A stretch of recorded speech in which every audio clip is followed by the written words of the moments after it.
on this topic. Yes, thank you, John. Um, so, we began by talking about how the Bible shows that God expects nations to conform their policies and laws and systems to God's will.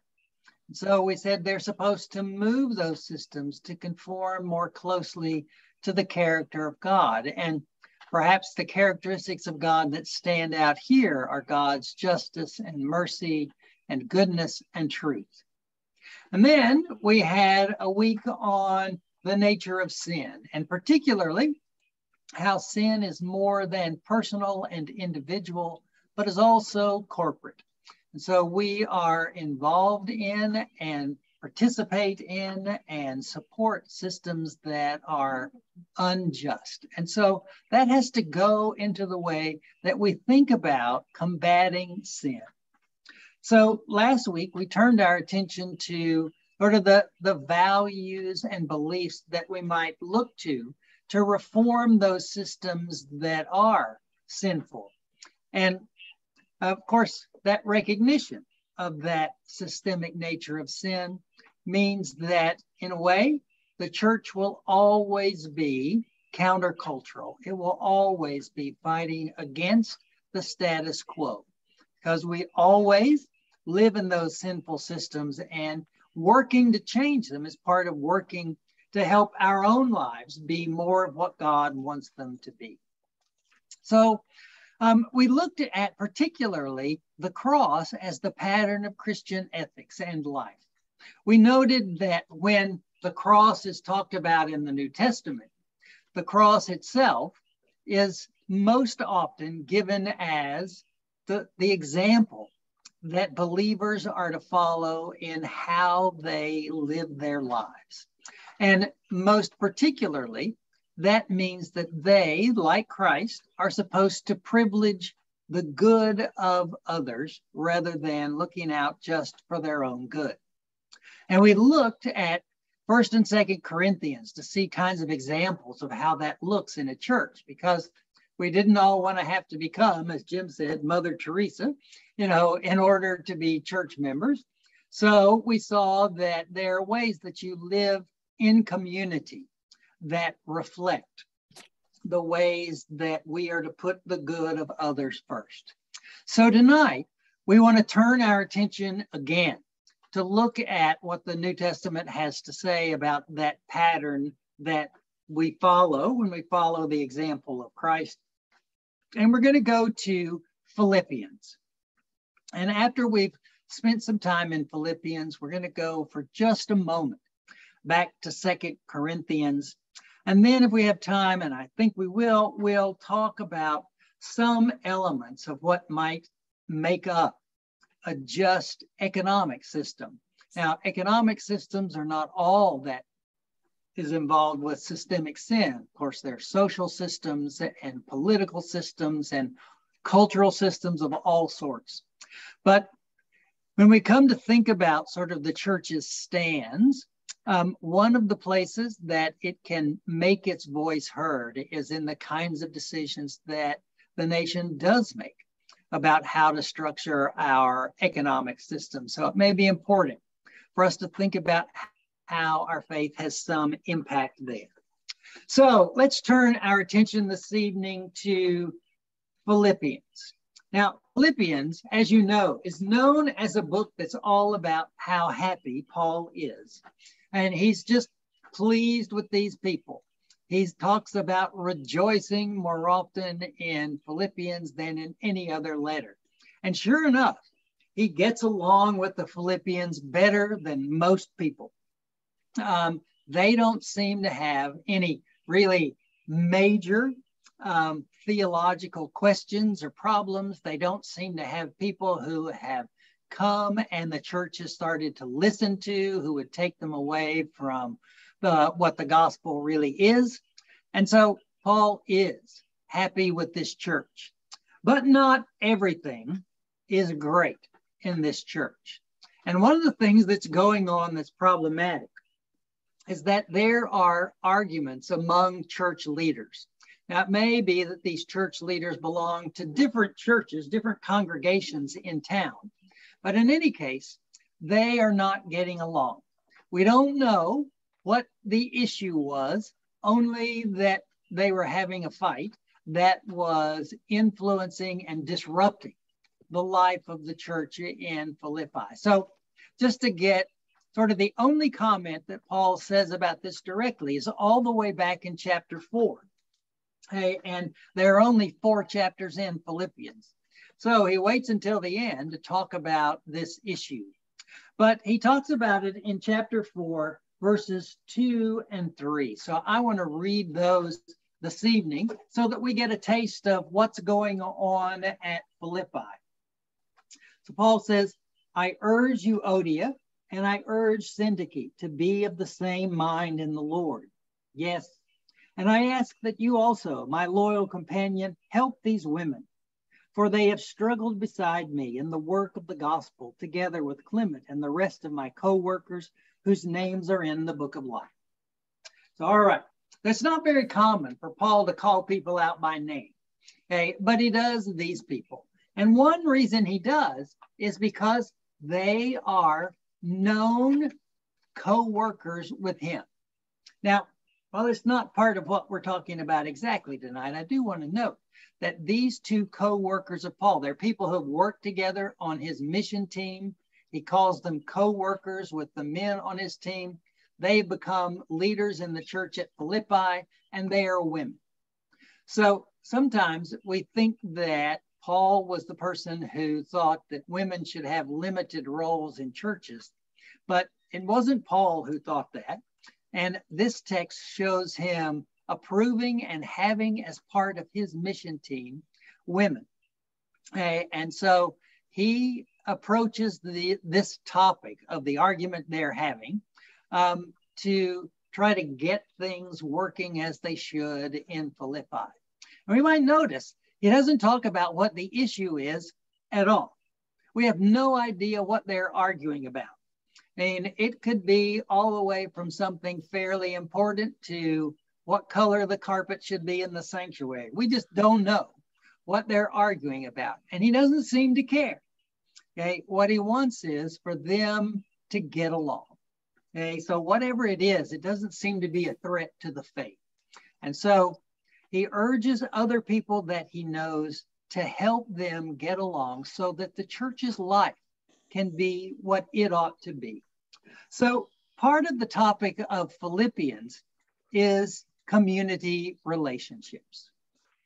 So Paul's going to talk about how they should get along with one another, how they should think about each other, and what kinds of patterns their lives ought to take as they live together as a single community. And so, like in other letters, Paul draws on the example of Christ and sets it as the pattern for how Christians are to relate to one another. And he focuses on the same thing we've seen focused on in other references to the crucifixion.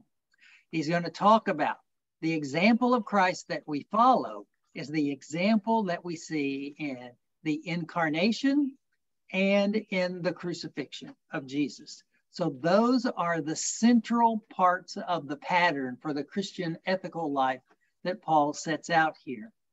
And he does it by reciting a liturgy that the Philippians already know. We're going to read in chapter 2 of Philippians, verses 6 through 10. And it does describe the incarnation, death, and then exaltation of Christ.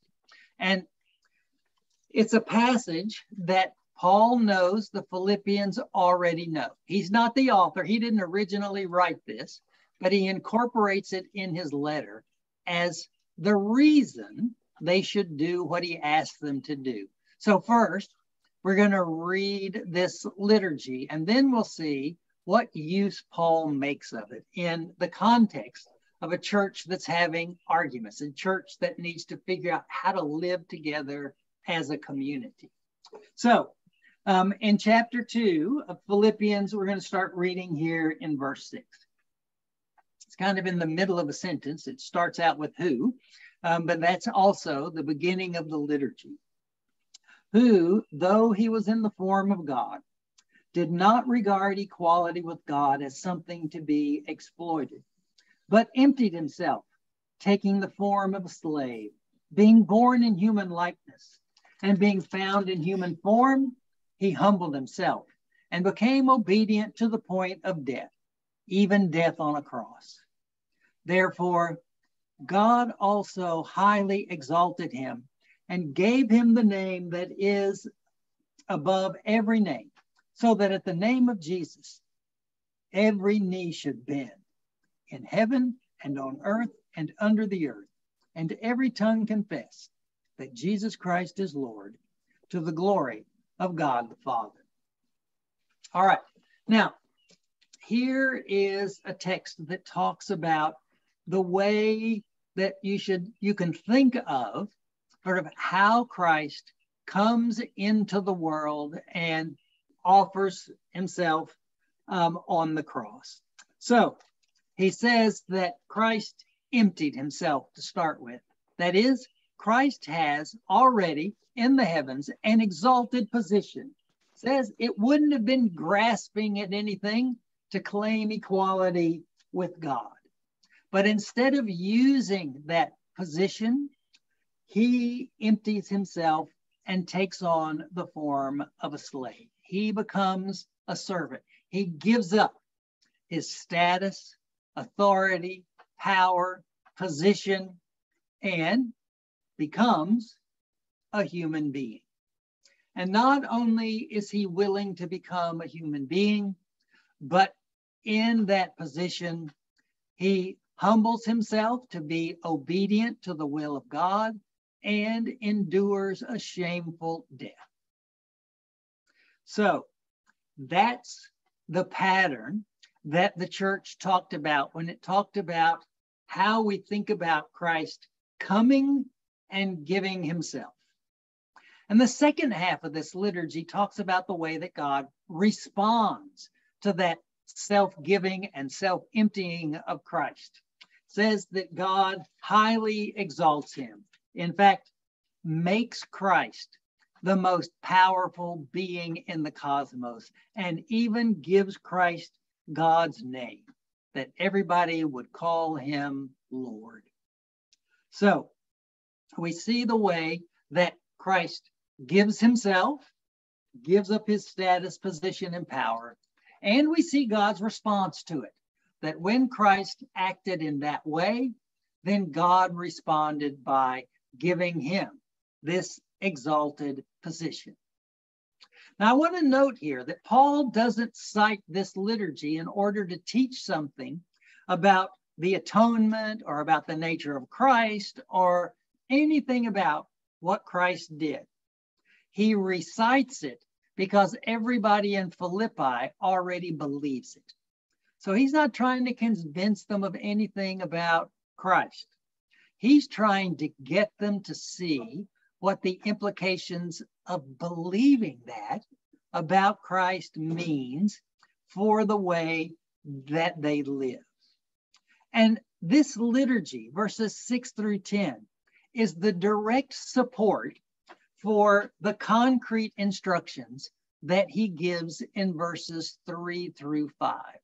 So I want us to read those instructions now that he gives, and then gives this liturgy to say, and here's the reason you should do this. So again, in chapter 2, verse 3, do nothing from selfish ambition or conceit, but in humility regard others as better than yourselves. Let each of you look not to your own interests, but to the interests of others. Let the same mind be in you that was in Christ Jesus, who gave up all of that status and power and position for you. So the instructions say, here's what you guys need to do. And remember, he hadn't said it explicitly yet, but we know by the time we get to the letter, they're having disputes within their church. They are not getting along as he hoped they would. And so in his instructions in a context where there are difficulties in the church, the first thing he says is, be humble. Now, we can all go, yes, humility is a wonderful thing. We saw Jesus do that a lot. He washed the disciples' feet and all that. But he goes on to say some other things that, pretty frankly, we don't believe in, right? The next thing he says is, think of others as better than yourselves.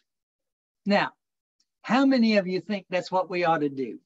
Okay. I mean, none of us think that, right?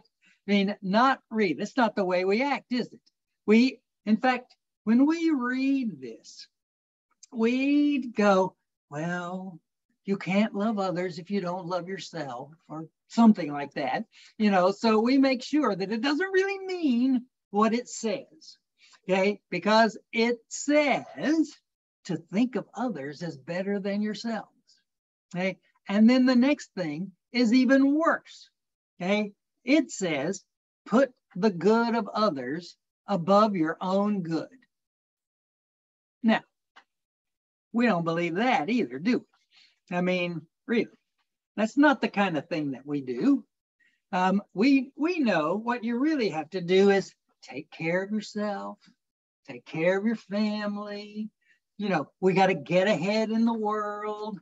And this text says, no, that is not what you do. And here's why you don't behave that way. Because the example of Christ tells you to live differently. Now, this sounded absolutely nuts in the first century, okay? It violated the honor system that everybody knew that the culture worked by. I mean, in that system, you tried to get ahead economically and socially in any way that you could. And in fact, when you got as high as you did, if you can point to people you'd stepped on the way up, it was all good. Everybody thought that was great. You'd put somebody else down to take their place. And so when he says, think of others as better than yourself, put the good of others above your own good, it just violated everything they believed about the way the world worked and the way the world was supposed to work. Now, I would say in that respect, the world hasn't changed very much, has it? This still violates what we think about how we are to live in the world. These are radical demands. They sound nuts. I mean, if we weren't reading the Bible and somebody told us that, we'd say, that's just crazy. You can't live like that. And that's not something we'd be willing to accept. And that's why he cites this liturgy, because he knows the Philippians are going, you got to be kidding me, right? That's not the way we live. It's certainly not the way we live in the world. That's not the way we live in church. But remember, the church was supposed to be a community where markers of status didn't matter. It didn't matter what your ethnic group was. It didn't matter what sex you were. It didn't matter what social group you came from. Everybody was supposed to have the same status in the church. But how well do you think that went in the first century church? Well, they were human beings, right? So we have letters of Paul in part because, well, they weren't doing it very well. And so he had to help them figure out how to do it. It's hard work to have everybody have the same status. And when you put it in language like this, then it really makes no sense. But remember, this matches what we hear in the gospel when Jesus says things like, take up your cross and follow me. And he follows it up with saying, out there in the outside world, people who are in charge take care of each other, or take care of themselves and take advantage of other people. But it shouldn't be that way with you. If you want to be a leader, then you have to put other people first. So this is not something that's weird, that stands out in just Paul or stands out just in Philippians. This was the instruction about how to structure Christian life when people talked about the example of Jesus. This was seen by the biblical writers as a central demand of community life. And it violated everything they thought about how you were supposed to run the world. It was radically countercultural. And it's just too much to ask, right? I mean, really, you can't ask that much of people if you're going to actually have a church that has some people in it. No, and Paul knew how hard this sounded. Okay? So when he writes the Philippians, he's going to have to convince them, or at least try, that that's really how they should live their lives in community. And it's not going to be easy because, if this got written to me and I said, you need to follow the example of Christ. He gave all of these things up, so you need to see how your life can be patterned after that. I could go, well, yeah, but I'm not the Son of God, and I'm just a human being. So not exactly going to come through quite the way Jesus did. So I can sort of go, so that's not really the kind of radical demand that I need to try to meet in my life. So Paul knows they're going to say that. And so much of Philippians is structured to give examples of how people should live the Christian life, particularly in relation to fellow Christians. One of the ways that you could structure an argument in first century rhetoric was not just to try to lay out sort of a logical argument, but you could give examples as a pattern that showed that what you were advocating was what people should adopt. And that's the strategy that Paul takes in Philippians. And so he's already started using it. In fact, he starts Philippians right after he gives thanks for what a wonderful church is. He says, well, you guys have heard that my life at the moment is not great. Now, one of the difficult things that the church had to do, as some of you have heard me say, is to try to interpret persecution. What does it mean if you have given up worship of other gods to worship just this one God, the most powerful God there is, and your life, once you do that, gets worse? Well, that might put in question whether you had made the right religious move or not. And so Paul often, and other writers often, have to interpret persecution. So Paul here is going to turn to talk about his own persecution, what he goes through for the gospel. So of course, he's going to say that he does it, for the spread of the gospel. He does it, because he's called to do it as an apostle and those kinds of things. But he also says that he does it for their good. It's not just something he does for God. It's something that he does for fellow believers. In chapter 1, verses 12 through 26, he tells them that they've heard that he's in prison. And he just wants them to know that being in prison has actually turned out to be something that has advanced the gospel. Rather than holding him back, more people have heard it. And he knows that some people who see him in prison are glad to see him there because they don't like him. Somehow there's some personal antagonism between him and these other teachers. And he says, and you know what? I don't care, because they see me in trouble and it makes them work all the harder, and people get to hear the gospel. So that works great for me. And then he goes on to talk about how things are going to go in his upcoming trial. So I want us to read out of that section just verses 19 through 21. So he says there, "For I know that through your prayers and the help of the Spirit of Jesus Christ, this will turn out for my deliverance." That is, he's in prison. "It is my eager expectation and hope that I will not be put to shame in any way, but that by my speaking with all boldness, Christ will be exalted now as always in my body, whether by life or by death. For to me, living is Christ and dying is gain. If I'm to live in the flesh, that means fruitful labor for me. But I don't know what I prefer. I'm pressed between the two. My desire is to depart and be with Christ, for that's much better. But to remain in the flesh is more necessary for you." So he says, listen, what would be really good if I got martyred? Now, that's not something I would catch myself saying very often, I'm going to have to say. But Paul says it would be great if I were to get to go be with the Lord now. But you know what? I'm not going to do that. And here's why not. Because you folks need me.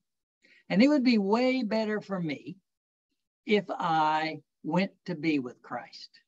But I'm willing to stay here with you.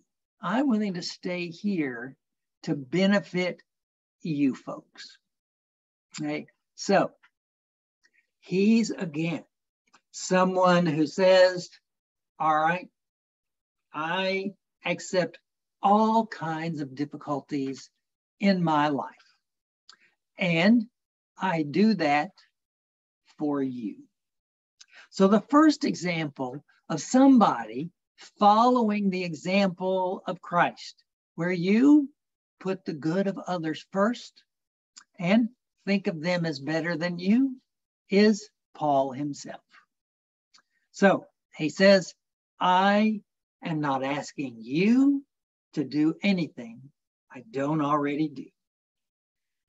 Well, of course, if I were to hear that, I'd be ready to say, well, you are an apostle, right? I mean, really, you did get to see the risen Christ and all that. You don't think I have to measure up to that, do you? After all, I've got my regular job. So, I'm not an apostle, so that surely wouldn't be the standard for me. So after Paul gives that primary example, that is the incarnation and death of Jesus, he goes on to talk about other people.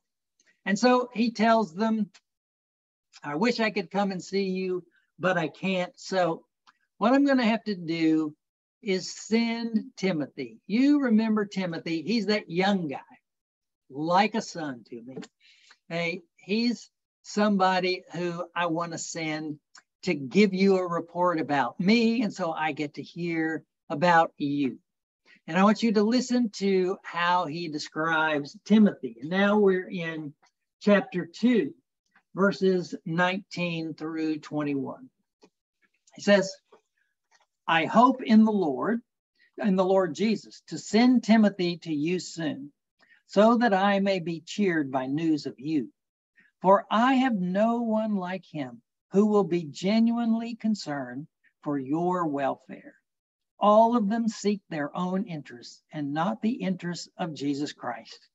But Timothy's worth was known to you, how like a son with a father, he has served me in the work of the gospel. All right, so it's not just Jesus, it's not just Paul. Timothy is someone who, Paul says directly, puts the good of others above his own good. So here's another person they can look to. Again, he's not Mother Teresa, but he lives his life as who he is in the pattern of putting the good of others first. And so Paul can trust him to send him to do what Paul once done. Well, If I were the Philippians and I was really having to take what Paul said seriously here, I'd go, well, he is the direct companion of an apostle, right? So you can't really expect me to live up to that. That's way too much for me. So Paul goes, okay, let's try one more guy. And so the next person he talks about is Epaphroditus. And he says, this is somebody who's a member of your own congregation. You guys sent him with a gift for me, and he came here and he has been serving me in your place. So he got really sick and he almost died, but he didn't. So here's the way he describes that service from Epaphroditus, still in chapter 2, now beginning in verse 28. I am the more eager to send him, therefore, in order that you may rejoice at seeing him again, and that I may be less anxious. Welcome him then in the Lord with all joy, and honor such people, because he came close to death for the work of Christ, risking his life to make up for those services you could not give me. So, Epaphras is somebody who's willing to risk his own life, as he's presented here, to help Paul to fulfill the ministry that other people should be doing, rather than worrying about his own business, rather than worrying about what was going to happen to him. He goes and is with Paul, taking their gift, whatever risk that means. And there's risk if you're taking presents to a person who's in prison. Now, so he takes that risk on. So what Paul does is he talks to the Philippians about how to live in community. Says, here is the exemplar, the broad pattern for how to structure your life as a believer. You do the dramatically strange thing of putting the good of others first. And it's not something that's impossible to do or to think about, because it wasn't just Christ that did it, it was me. And it wasn't just me, it was Timothy. And it wasn't just Timothy, it was a guy from your own church. It can be done. That's the way that we are to live for God. That is the required pattern of life for people who are in the church.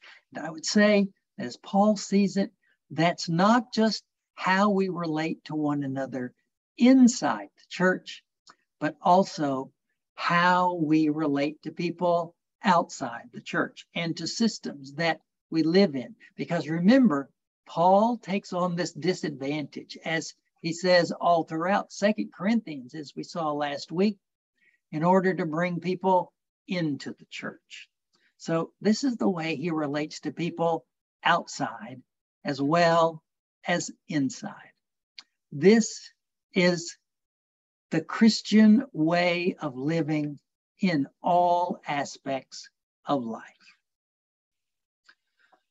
All right, let me stop there for just a second and see if there are thoughts and questions about what we have seen here in Philippians.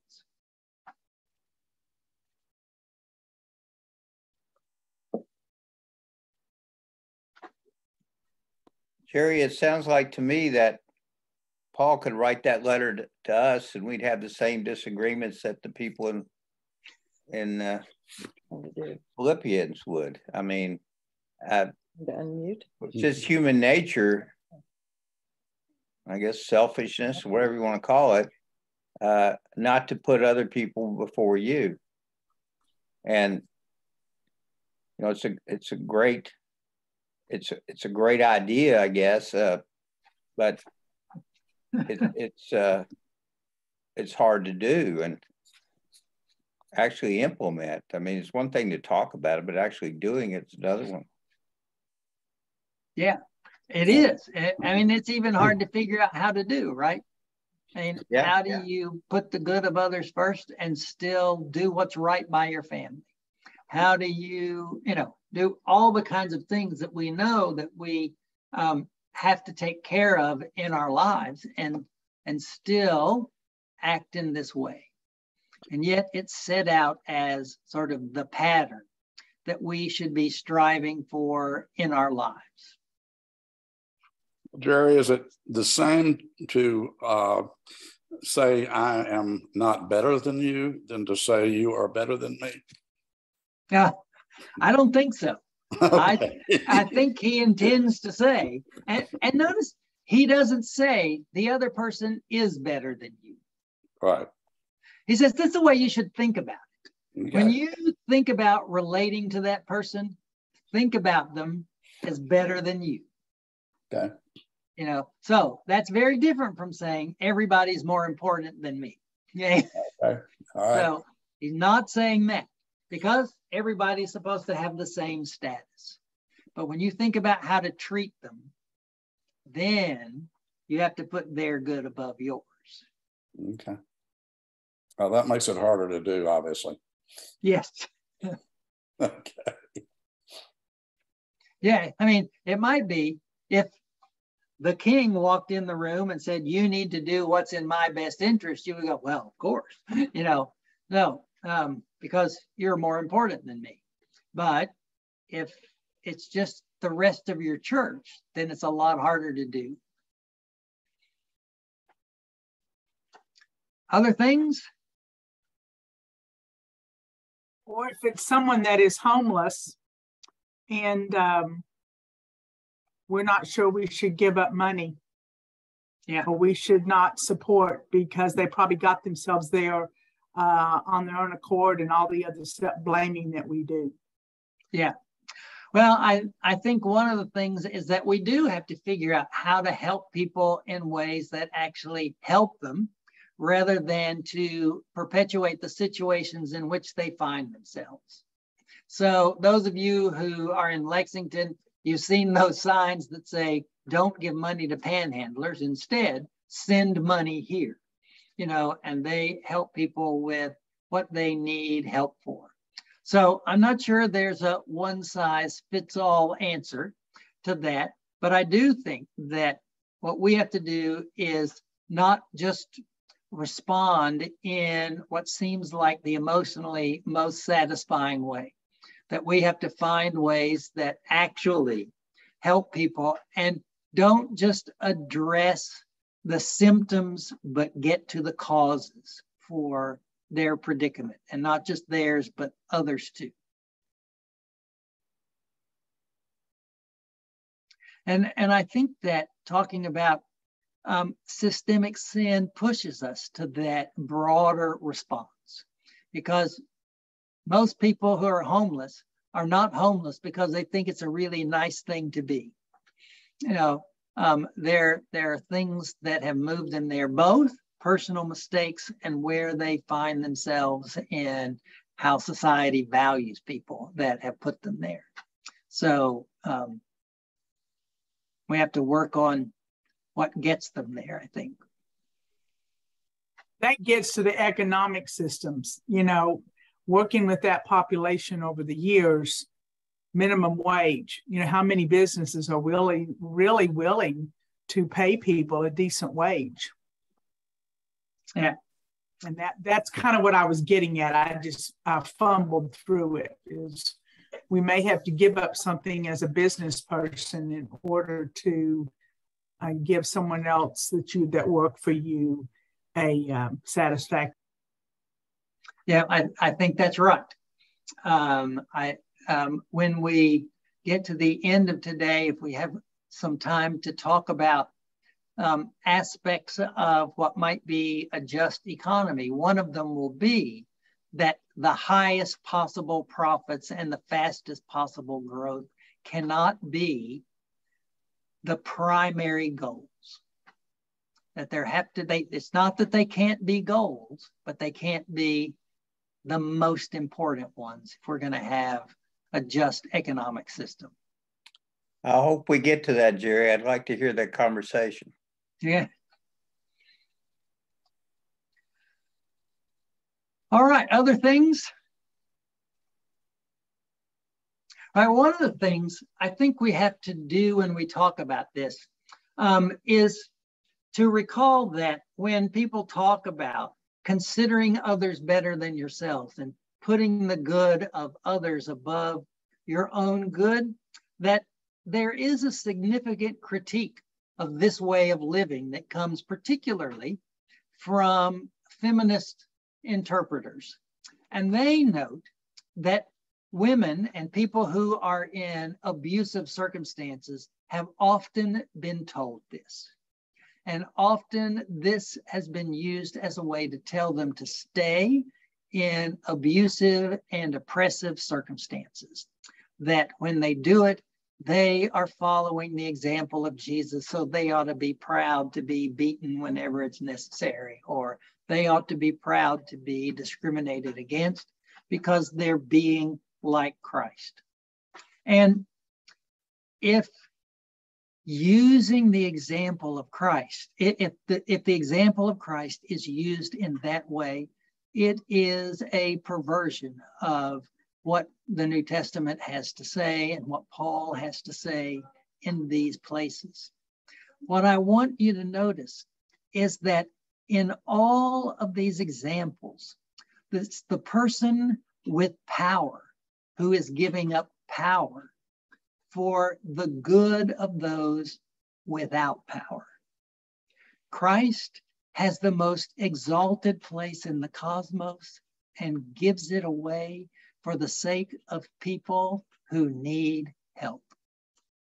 Paul has the status of apostle. He gives it up. Any status that he might gain, he gives it up for the good of his churches. The strong in 1 Corinthians that we talked about last week, who know that there's no God but God, they're the people, Paul says, with a strong conscience, and they have to give up what their strength would bring them for the good of others. So this pattern is the pattern of people with power and status and wealth giving it up for the good of people who have less. It does not work the other way around. That's not the way the pattern is structured. Now, one of the things that I want us to do is to recognize the complexity of where we all find ourselves socially and economically. That is, none of us have only advantages. We are not the most privileged or the most wealthy in every aspect of our lives, but rather we will be more privileged in some contexts and in relation to some people and less privileged than others. So we have to take into account all of those kinds of identities that we have. So if we think about where we are, it may be that as a white man, I have certain advantages over other ethnic groups. But it may be that as a person in the middle class, I'm disadvantaged over people who have generational wealth. There are all kinds of ways that status isn't defined by a single characteristics. I mean, even we talk about all the time the way that men had more rights than women in the ancient world. And that's true, kind of. It's true for men and women in the same social class. It's not true once you begin to cross social classes. So you can have women who own other people who are male. And the women then, have the power and the status. Now, if it were somebody from their own social class, they would be the disadvantaged party. But it's not true. when they can have enslaved people. So it's that way in the ancient world, it's that way in our world. So we have to remember that when we say we are called upon as the privilege to give up that privilege, there may be places where we are also the disadvantaged. And in that case, we will expect other believers to live in that same pattern toward us. Okay, so that those who are disadvantaged in whatever context they find themselves will there be seen as those that those with power should be giving deference to. So I hope that that helps us think a little more clearly about what it means to follow this example of seeing others as better than yourself. It never means endure sort of abuse, never means endure abusive situations or think that being oppressed by a social system is according to the will of God. That's simply not what this example means. Let me stop there again and see if there are any thoughts about that before we go on.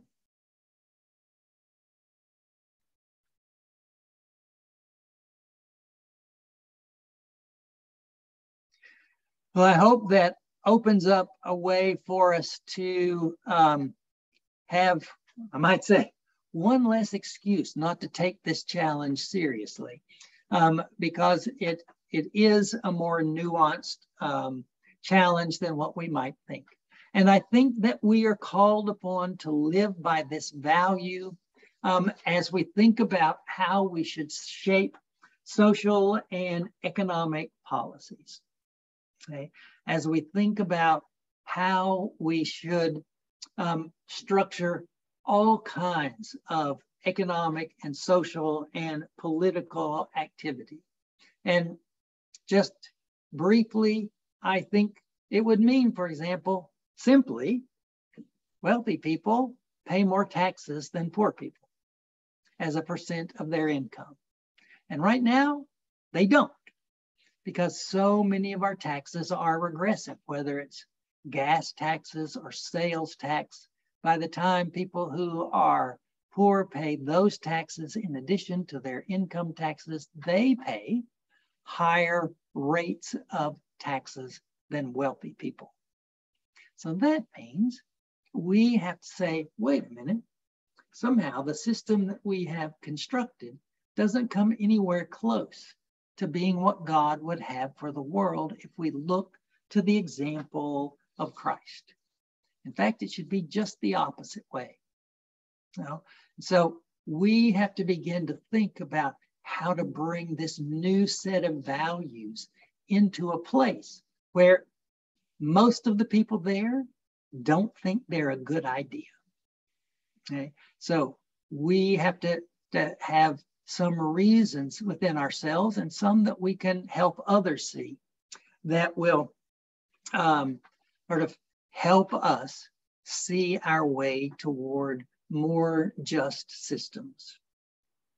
Now, one of the things that I think it sounds like when we do this talking about putting the good of others first is that it doesn't sound very much like gospel, does it? It doesn't sound much like good news to, well, me.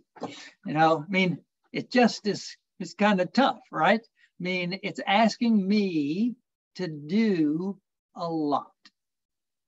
Okay? And so a final place in 2 Corinthians that I want us to read is at the very end of the letter. I've just talked about the way that following this example does not mean that people with less power accept abuse or oppression.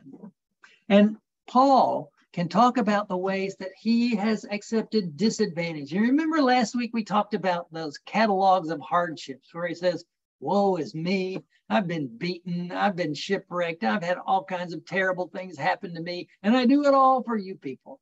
And their response is not to like him. Now, so he's had a hard time with these people. They have given him a hard time.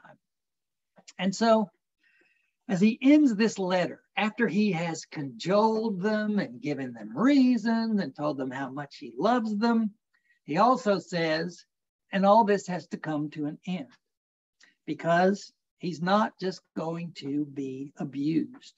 So at the last chapter of 1 Corinthians, he warns them, this is the third time I'm coming to see you folks, and we're going to set this matter right.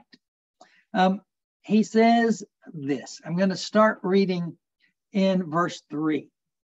He says, since you desire proof that Christ lives in me, he's not weak in dealing with you, but is powerful in you. For he was crucified in weakness, but lives by the power of God.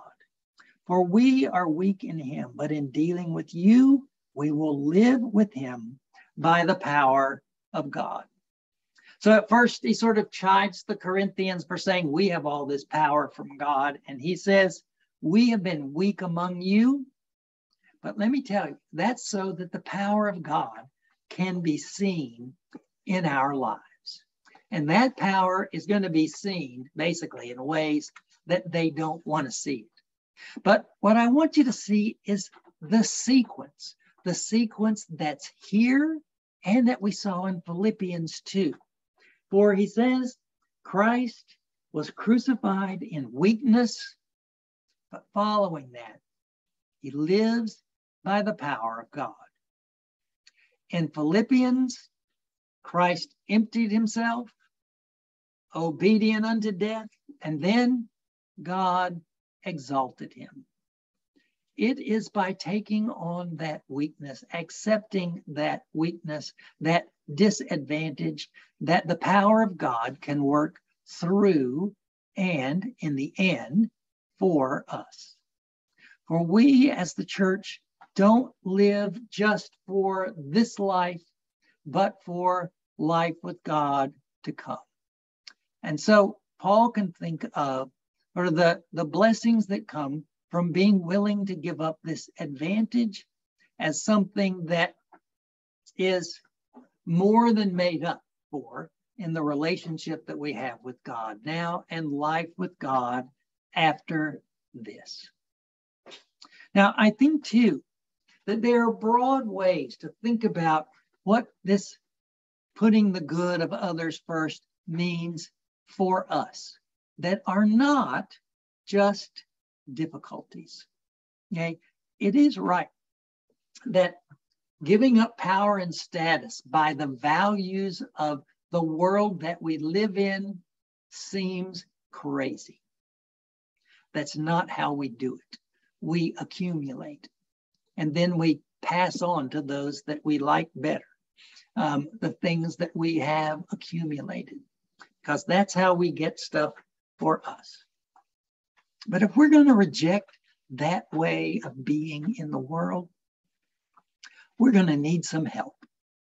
And what Paul says here in 2 Corinthians 13 is that that's exactly what you get. God gives you God's power to help you live this mode of existence. And when we do that, it actually makes our lives better. And I know that's hard for us to think about, but I think one of the ways we can think about it is for us to remember that what we say about the basic nature of human beings is that we are made in the image of God. And if what we are asking for is to live according to the image of God, according to the character of God, then what we're really doing is living out what human beings are meant to be. It's the way that we actually have the fullest and best life that we can have as human beings. That's what we were made to be. Now, that image of God is often hidden by the systems that we live in, and we're told constantly to evaluate ourselves and think about ourselves in different ways. But from the time ancient Israel got the law, they said, you know what? There's a lot of stuff to do here, but I just have to tell you, we're the luckiest people in the world. We actually have the way to make a happy life. So we can structure our lives the way God intends lives to be, and our lives will be richer and more meaningful than if we structure them in other ways. So the church offers, through living the way God calls us to live, the best way to live in the present and the promise of life beyond this. And one of the ways that it gives us that good life in the present is that it means that we can begin to cast aside the values that our culture uses to evaluate us and tell us who we are and what we are worth. Because we're constantly told that we're not quite enough and we don't have quite enough and we need all these things and we need to think about others in these ways that make us look better and all kinds of things that diminish who God really made us to be. And so by looking to structure our lives and our culture's systems according to who God is and knowing what those characteristics are, we can begin to reject the kinds of values that are imposed on us and make us less happy with what our lives are. Now, so we get a better way to think about who we are in relation to God and in relation to one another and simply who we are.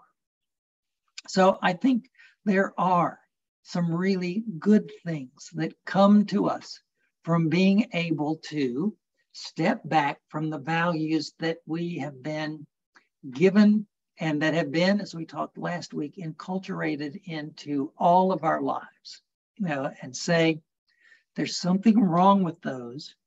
And even though I can't quite cast them completely from me, I can begin to be freed from them by knowing that they are not true and by being enabled by the Spirit of God to begin to live into the truth that is who God really makes human beings to be. All right, let me stop there again and see what kind of thoughts or questions you all have.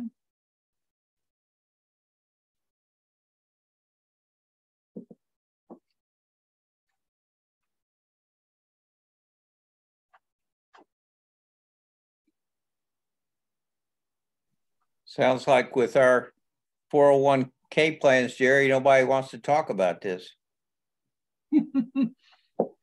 Yeah. Well, it doesn't mean that we don't take care of ourselves and aren't responsible for ourselves. In the early church, people didn't all sell everything after Acts 2 and sort of say that's the only way to live in the world and be one of God's people.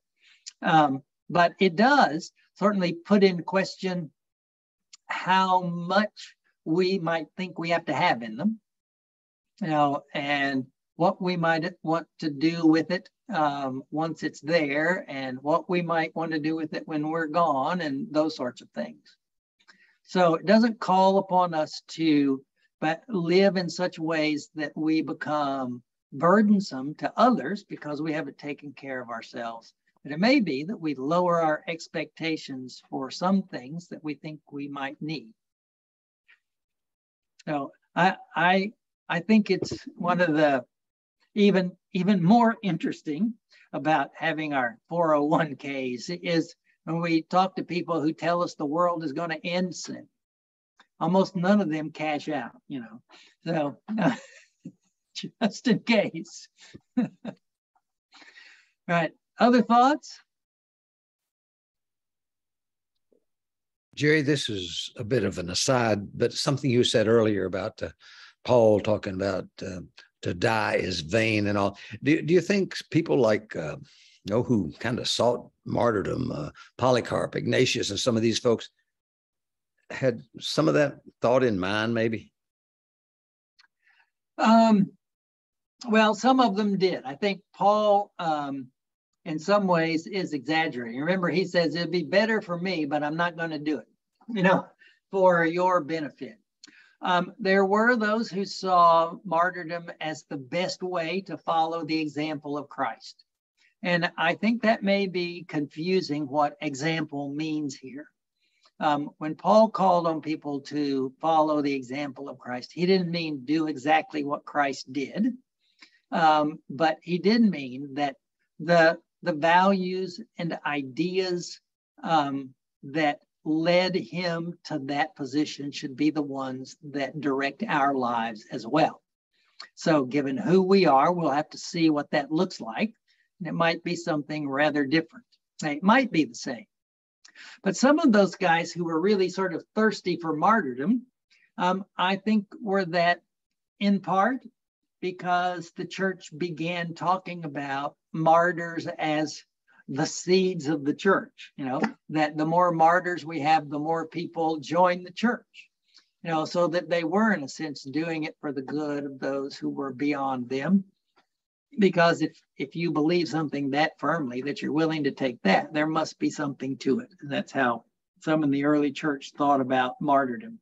So I think Paul's not quite willing to say we need to follow the example of Christ in that precise a way, but that it sets a pattern.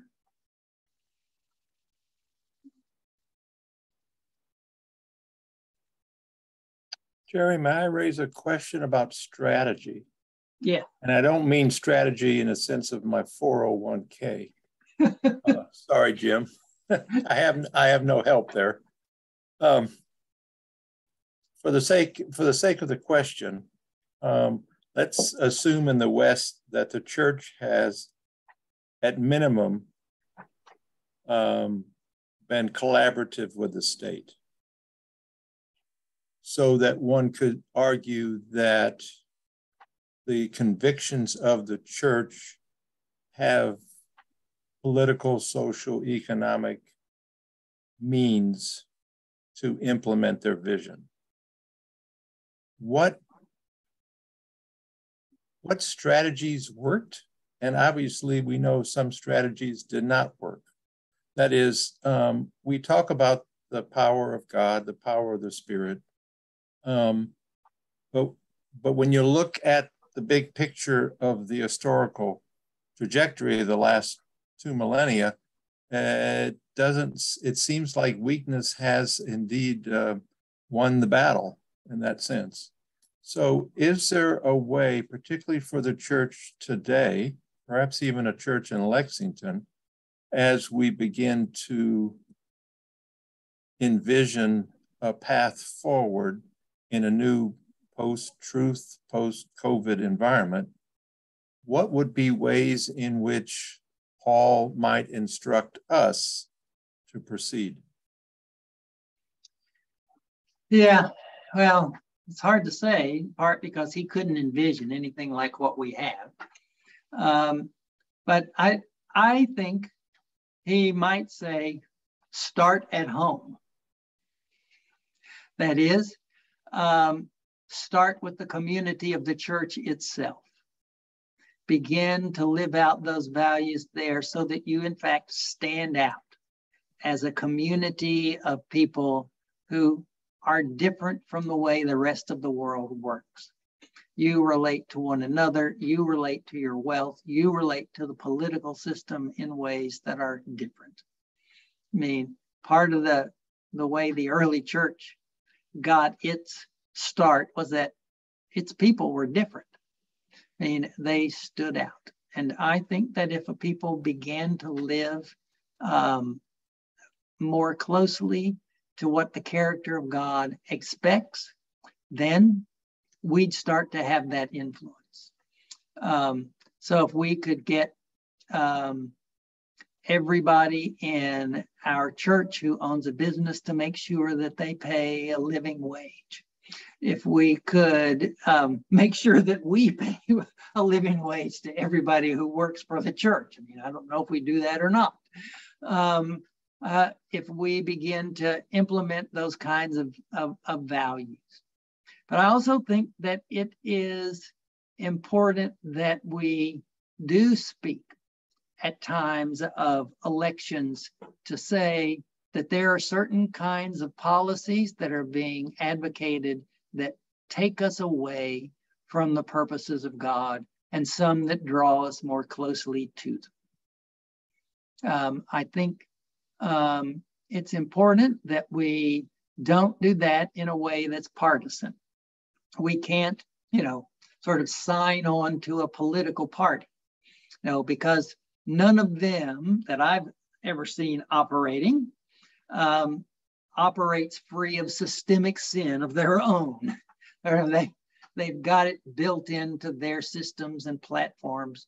But we can say that there are candidates who support policies that continue to disadvantage people who are poor and in other ways disadvantaged, and continue to give privileges to people like us, who have more advantages. And if we do that, I think the church can say the Christian thing to do is to vote for the candidates that move us closer to those policies, not farther away, and that God really cares and looks down on voting for those who support the status quo. So I think it would take being willing to say things that seem politically risky and that make members of other churches and our own church angry. And that's one of the reasons that I think that just having a class just before the elections isn't sufficient. And I think we need to be talking about the values that let me say, step back from that word a minute. Think we need to be talking about how the church, how every believer is to conform their lives and the church's life to the character of God and who God is. I think that's the bottom line of Christian ethics in a way. And so I think we ought to have serious teaching in our classes and in our pulpit that talk about what those characteristics of God are. And that conversation can move us to, and what do those look like in the way we live as individuals, as churches, as communities, as economic systems. So I think there's real hard theological, religious education that needs to happen in the church. So I kind of think that's the place to start.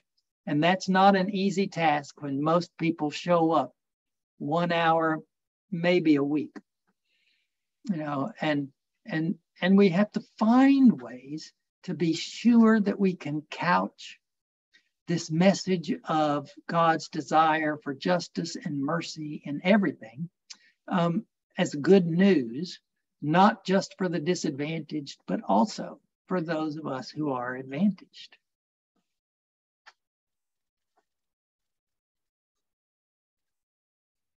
I wish I had a better answer.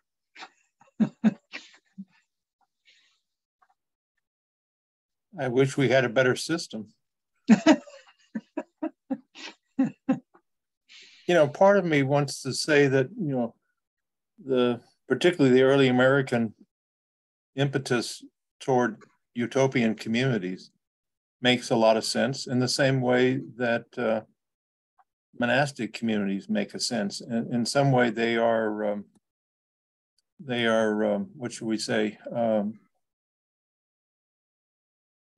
They're locales that attempt to emulate exactly what you're saying. That is, create the internal dynamics that reflects in a Christ-like life. And so all churches in some sense are seed beds for that. Unfortunate news is that we can't agree on anything inside the church because the larger culture seems to have overwhelmed our capacity to perceive, let alone enact, what we consider to be the gospel.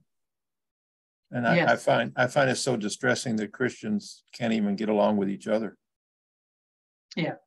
Yeah. Yeah. I think that's nothing new. You know, No. That's a Paul lot of the seems- reason Paul we seems have to to do have this. to have located the same issue. You did. You know, it's like so many things. Church is a great idea if it weren't for all those people. You know, so so yeah, it is hard. And I think, as I know you talked about, it's just hard to envision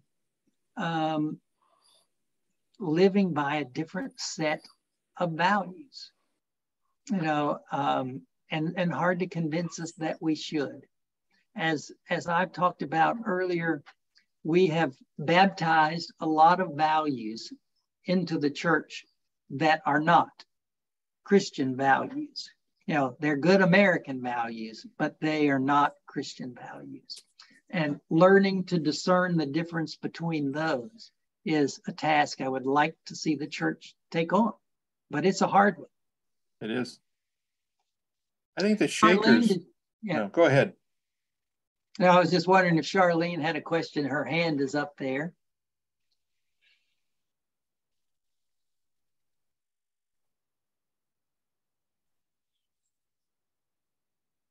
Yeah, okay. All right. Any other thoughts? I guess Charlene may not have her question. Are there other things? You know, as we've been talking about this, you all been talking about the last weeks, the thing that keeps jumping out is we have to decide to be uncomfortable. We're going to have to, as individuals and collectively, be okay or marginally uncomfortable in order to move into this. Because I think that what keeps the dialogue from occurring, because it's uncomfortable and inconvenient. Yes. And costly in the end. And costly, yes. Yeah, I think that's right. So we do have to, I think, be willing to have those difficult conversations. We have to figure out how to have them in love, which in our political environment is exceedingly difficult, I think. Hey, Jerry, we're in the middle of a search for our new minister. Do you know if any of these kind of comments or conversations are being had with the search committee? I do not know that. No. So that might be things that we would want to make sure they hear. Well, is anybody here on the search committee? Oh, there we go. Connie is. Paul is. We can get him to carry the message.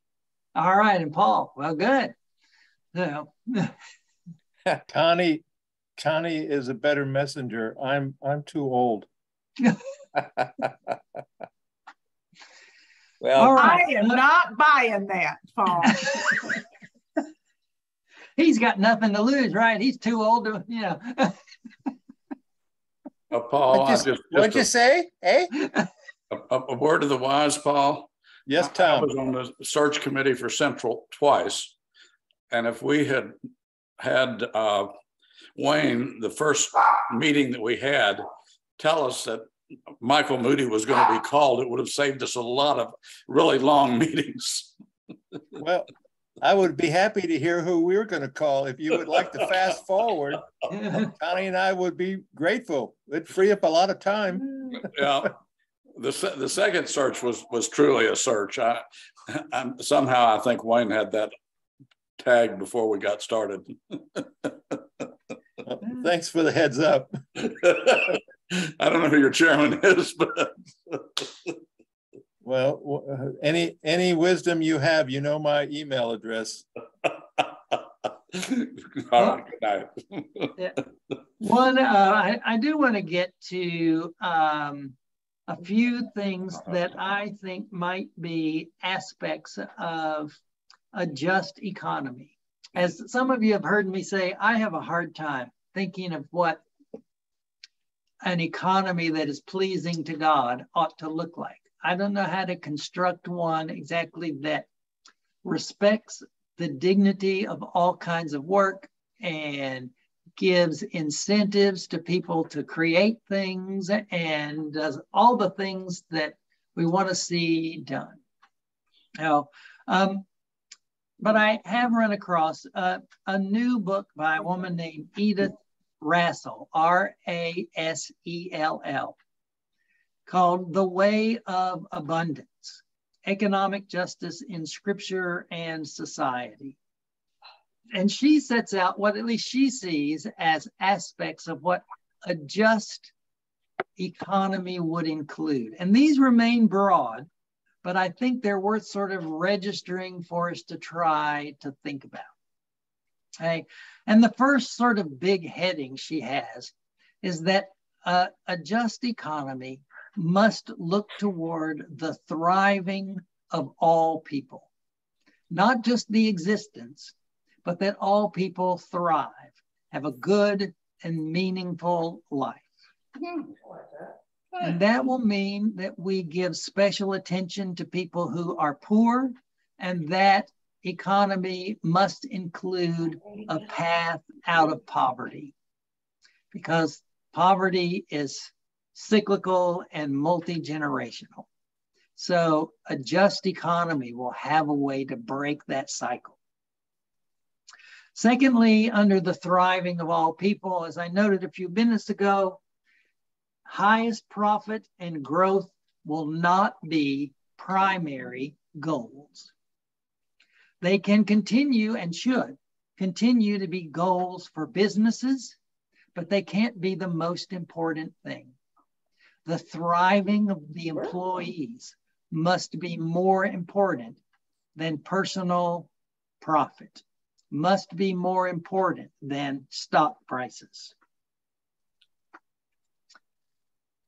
The third thing under that category, she says, is that a just economic system must include rest.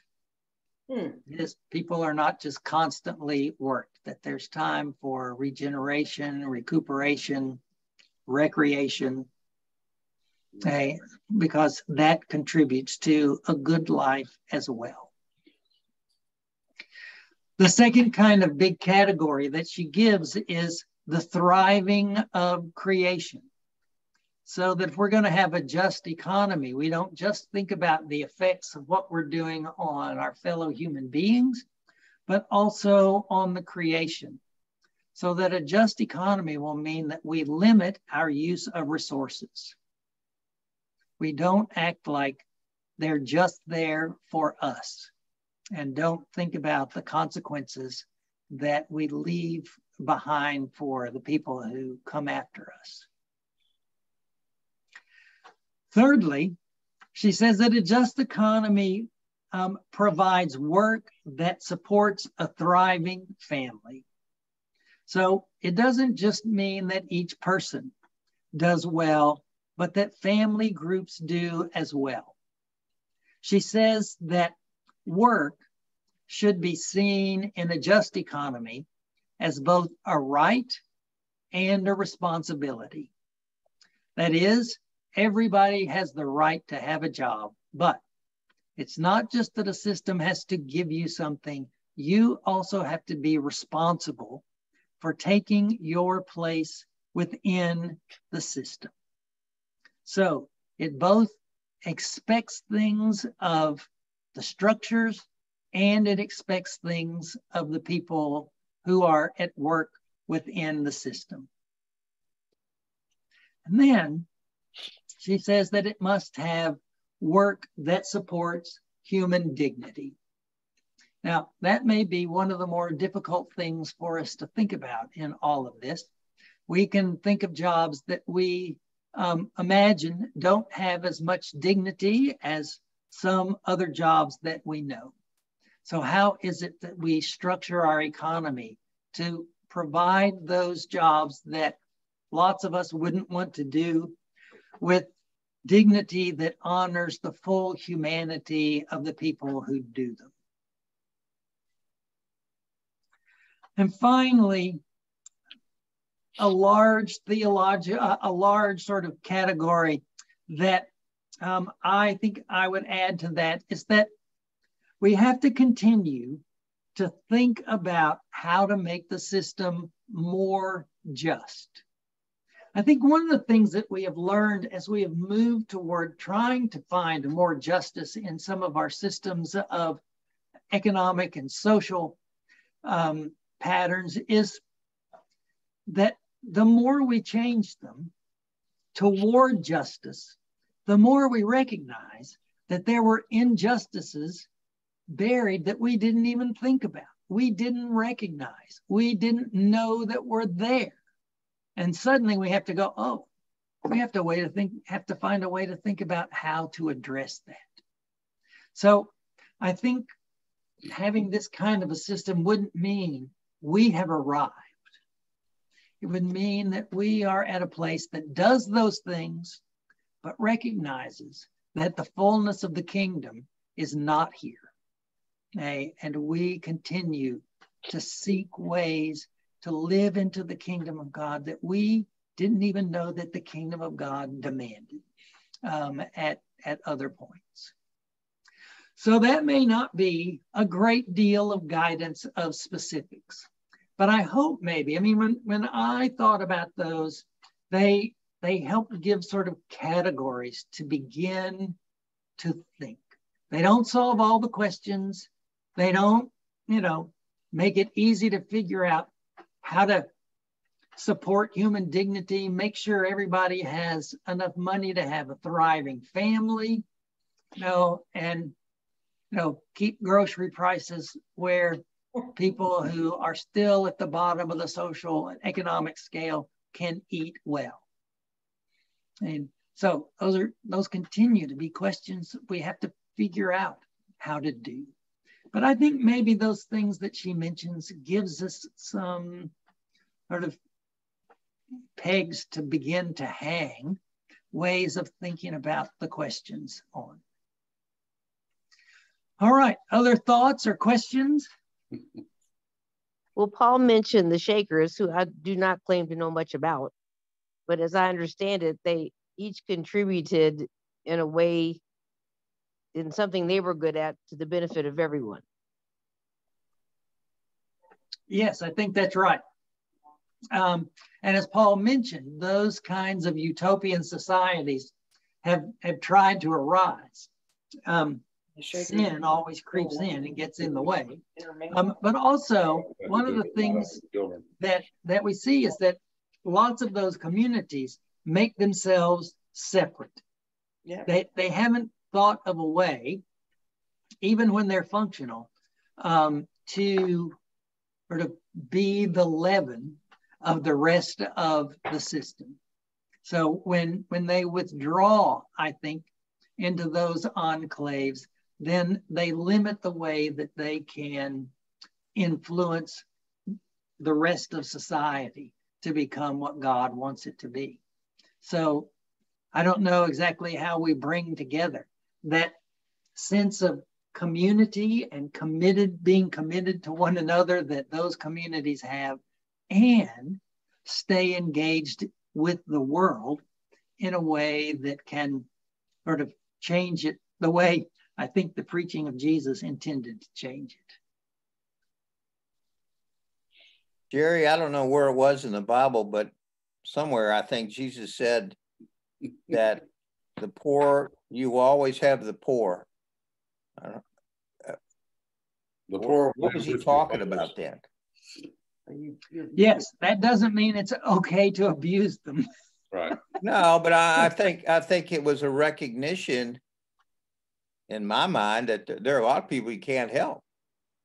I mean, well, I think you have to set that statement in context. Remember, he'd just been anointed with oil, and hypocritical people said she should have taken that rather than honoring Jesus and given the money to the poor.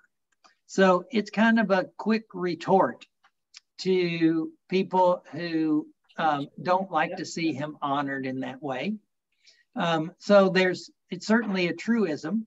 And the system that I have described from Russell doesn't expect there won't be any poor people. People will continue to make bad personal and economic decisions. Just shouldn't define who they and their families are for generations. So there has to be a way to help people and their families who have made those bad decisions do better. I don't think anybody really wants to be poor.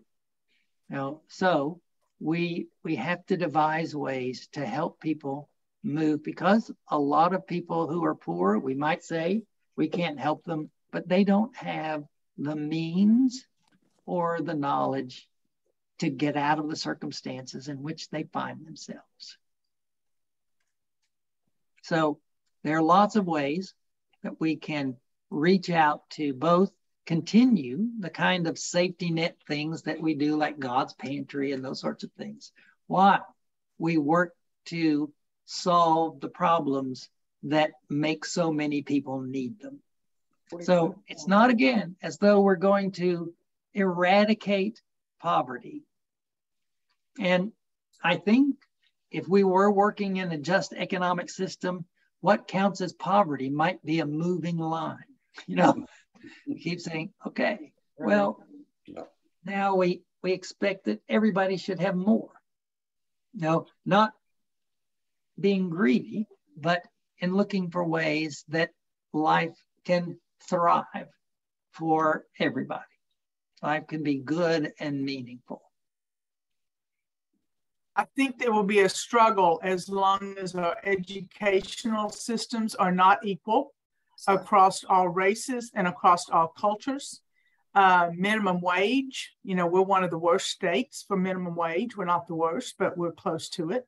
And we have a hard time getting our legislature to even want to look at that. So as long as we have those things in place, there's going to be poverty. But that is something that we have all collectively participated in, either consciously or unconsciously. And we have got to wrestle with that. Connie Hubbard has to wrestle with what I have done to contribute, maybe unknowingly, but what have I done to contribute? What have I not done to make some changes? Right. Yes, I think that's right. So thank you. Other thoughts this evening? This is Patricia. I was just thinking about our middle class and how different it is now than when it was, let's say, 1955. Mm-hmm. We all have so much more. We all expect more. The way people lived in the 50s would probably be considered poor nowadays.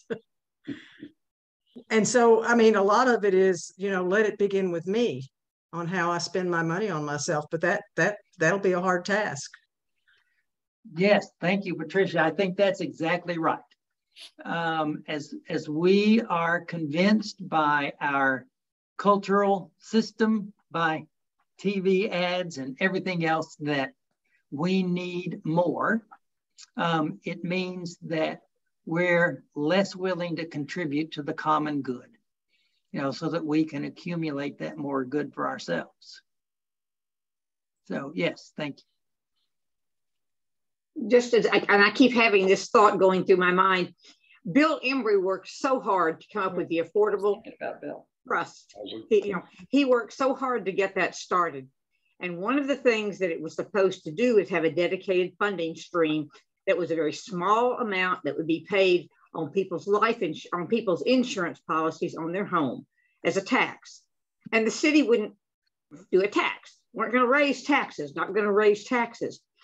There is a possibility that come next year, there will be something on the ballot again to try to get a dedicated funding stream for the affordable housing, because we still have lousy housing in this town and we still need affordable housing. And again, it's going to hit people's pocketbooks, and people have a tendency to go, no, I don't need to pay that tax. No taxes, no taxes. You find your money somewhere else. So I think that's one of the things that we always need to be aware of, is that even the school tax, or all these taxes that we don't want to pay because we don't want to raise our taxes, are generally meant to forward something that is for the community welfare.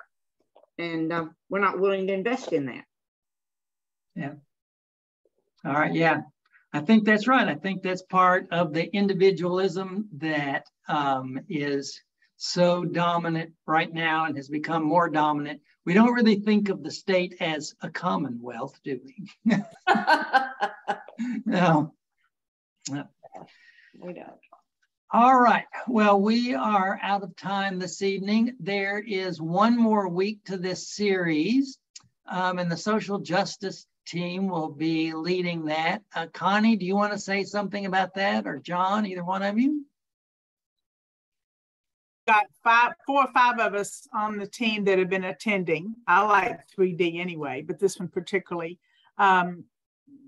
But we're looking forward to sharing some things and to hearing some things from you all. All right. Thank you. Any other thoughts or questions before we leave for this evening? Terry and Paul, I'd like to thank you for taking the time to prepare and present these 4 sessions that you've done. Well, you're welcome. Certainly, it's been good to be with you all. I hope they have been helpful.